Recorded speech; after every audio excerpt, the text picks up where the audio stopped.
ఓం శ్రీ మాత్రే నమః. ప్రతి సంవత్సరము ఆషాఢ శుద్ధ విదియ రోజు పూరి జగన్నాథుని రథయాత్ర ప్రారంభమవుతుంది.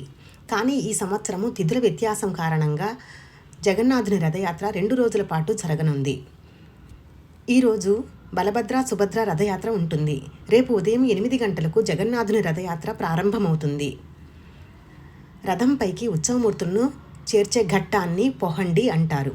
తరువాత రథం ముందు కస్తూరి కల్లాపి చల్లి చీపురుతో ఊడ్చే సేవను చెర్రా పెహన్రా అంటారు. ఇది పూరి మహారాజు చేతుల మీదుగా స్వయముగా జరుగుతుంది.